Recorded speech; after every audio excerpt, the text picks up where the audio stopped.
Hi friends, మీకు ఈ video నచ్చితే లైక్ చేయండి, సబ్స్క్రైబ్ చేయండి. మల్లిక బాధపడుతూ ఆదికేశవ ఒళ్ళో కూర్చొని ఏంటి నాన్న వీళ్ళందరూ చెబుతుంది, మైత్రి ఆంటీ చెబుతుంది నిజమేనా, మీరు చెబుతుంది నిజమా అని చెప్పేసి నిజమా లేకుంటే అమ్మ చెప్తుంది నిజమో నాకేది అర్థం కావటం లేదు, ఇంతకీ నేను మీ కూతురినైనా అని చెప్పేసి అడుగుతూ ఉంటుంది. ఆ మాటలు వినగానే అక్కడున్న బొచ్చే మాత్రం నువ్వు నా చెల్లివే, అలాగే వీళ్ళు నీ తల్లిదండ్రులే అని చెప్పేసి అంటూ ఉంటాడు. ఆ మాటలను పట్టించుకోకుండా అక్కడున్న మల్లిక మాత్రం చాలా బాధపడుతూ ఉంటుంది.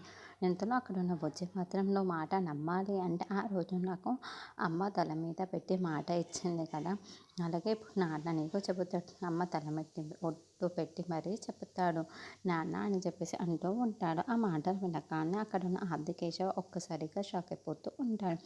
ఏంటి వీడు ఇలా మాట్లాడుతున్నాడే అని చెప్పేసి అనుకుంటూ ఉంటాడు.